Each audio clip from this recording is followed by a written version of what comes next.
प्रिय दोस्तों नमस्कार। हमारे YouTube channel S R art education class में आप सभी का स्वागत है। दोस्तों हम लोग टीजीटी पीजीटी कला से संबंधित महत्वपूर्ण टॉपिक को अध्ययन कर रहे हैं जो एग्ज़ाम के दृष्टिकोण से बहुत ही महत्वपूर्ण है। सिंधु घाटी सभ्यता के आज नेक्स्ट स्थल के बारे में जानेंगे जहां से प्रश्न पूछे जाते हैं। लोथल, तो हड़प्पा सभ्यता, मोहनजोदड़ो सभ्यता हो गया। हमारा तीसरा स्थल है लोथल सभ्यता है जो एग्ज़ाम के दृष्टिकोण से बहुत ही महत्वपूर्ण है। तो आज जानेंगे हम लोग लोथल सभ्यता के बारे में, जानेंगे कि यहाँ से क्या साक्ष्य प्राप्त हुआ है, यहाँ पर किस प्रकार से जो है।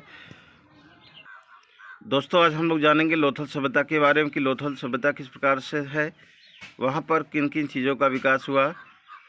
तो जानेंगे। आज का हमारा पहला प्रश्न है, लोथल से पक्के रंग और रंगे हुए पात्र प्राप्त कहाँ से होते हैं। तो पक्के रंग व रंगे हुए पात्र कहाँ से प्राप्त होते हैं। तो लोथल से प्राप्त होते हैं जो पात्र प्राप्त होते हैं। नेक्स्ट है, तांबे का हंस कहाँ से प्राप्त होता है मित्रों। तो तांबे का हंस प्राप्त होता है लोथल से प्राप्त होता है। नेक्स्ट हमारा प्रश्न है,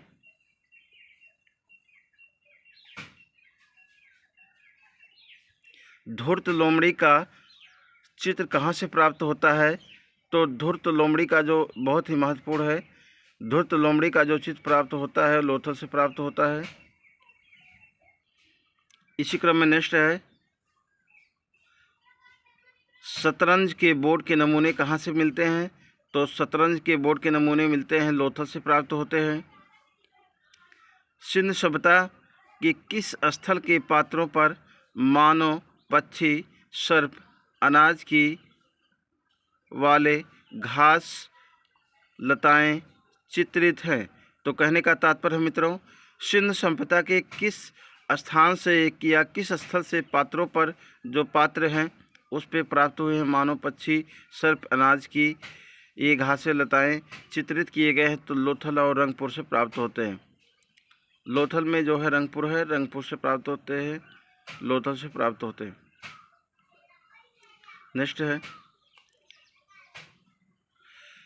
सिंधु घाटी में सिंधु सभ्यता से समाधान के अवशेष किस स्थान से प्राप्त होते हैं। तो सिंधु सभ्यता के समय समाधान के अवशेष किस स्थान से प्राप्त होते, तो लोथल से प्राप्त होते हैं। समाधान का मतलब होता है मित्रों शव को दफनाने का जो साक्ष्य अवशेष प्राप्त होते हैं लोथल से प्राप्त हुए हैं कि उस समय के मानव को मानव के मरने के बाद उनके शव को दफनाने का कार्य किया जाता था, समाधान किया जाता था, साक्ष्य प्राप्त हैं। नेक्स्ट है, लोथल की सर्वाधिक प्रसिद्ध उपलब्धि क्या है। लोथल की सबसे या सर्वाधिक उपलब्धियां क्या थी। तो हड़प्पा कालीन बंदरगाह, जिस समय जैसे हड़प्पा काल के समय बंदरगाह बनाए जाते थे।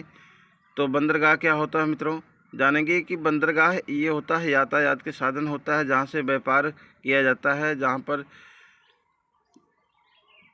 जल यातायात के द्वारा जो है आयात निर्यात किया जाता है, व्यापार किया जाता है, उसे बंदरगाह कहा जाता है, जो नदियों के द्वारा कार्य किया जाता है।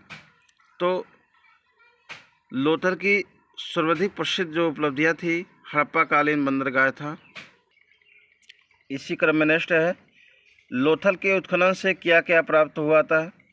तो मित्रों लोथल के उत्खनन से क्या क्या प्राप्त होता है। तो मृदभांड प्राप्त हुआ था। मृदभांड का अर्थ क्या होता है, उस समय के जो अवशेष थे, उस समय जो निर्माण किए गए थे उनके टूटे फूटे मिट्टियों के रूप में प्राप्त है। उपकरण, मोहरे, वट तथा माप तथा पाषाण उपकरण।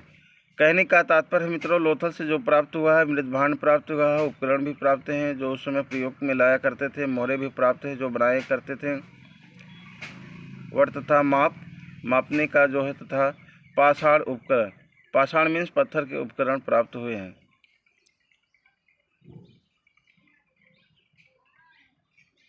नेक्स्ट है, मनके बनाने के कारखाने कहाँ से प्राप्त होता है। तो मनके बनाने बहुत ही महत्वपूर्ण है। पिछले बार एग्ज़ाम में पूछा गया था कि मनके बनाने के कारखाने, टीजीटी में पूछा गया था मनके बनाने के कारखाने कहाँ से प्राप्त हुए हैं, तो लोथल और चौहदड़ों से प्राप्त हैं। इसी क्रम में नेक्स्ट है, चावल के साज कहाँ से प्राप्त हुआ है, तो चावल का जो साज प्राप्त हुआ है लोथल से प्राप्त हुआ है। नेक्स्ट है, धान की भूसी के साज कहाँ से प्राप्त हुआ है, तो धान की भूसी का जो साज प्राप्त हुआ है लोथल तथा रंगपुर से प्राप्त हुआ है। नेक्स्ट है, लघु हड़प्पा तथा लघु मोहनजोदड़ो किस संधो सभ्यता को कहा जाता है, तो मित्रों लोथल को कहा जाता है। छोटा हड़प्पा छोटा सभ्यता या छोटा मोहनजोदड़ो सभ्यता कहा जाता है लोथल को। तो कहने का तात्पर्य है मित्रों, जिस प्रकार से हड़प्पा और मोहनजोदड़ो में विभिन्न प्रकार के साज प्राप्त हुए हैं, ठीक उसी प्रकार से लोथल में भी प्राप्त हुआ, देखने को प्राप्त हुआ है। तो जिसके कारण हड़प्पा और मोहनजोदड़ो की संज्ञा दी गई है। तो मित्रों आज की क्लास यहीं पे हमारा समापन होता है। आप सभी को क्लास से जुड़ने के लिए बहुत बहुत धन्यवाद। और जो लोग नए हैं क्लास को सब्सक्राइब भी कर लीजिए, जिससे हमारे नेक्स्ट वीडियो आप तक पहुंच सके। हमारा नेक्स्ट वीडियो रहेगा चौहदड़ो स्थल के ऊपर रहेगा, कालीबंगा पर रहेगा। इसी प्रकार से हड़प्पा सिंधु घाटी सभ्यता के बारे में संपूर्ण अध्ययन करेंगे। तो आप लोग क्लास से जुड़े रहिए, लाइक करते रहिए, शेयर करते रहिए, सब्सक्राइब कर दीजिए। आप सभी को बहुत बहुत धन्यवाद। जय हिंद, जय भारत।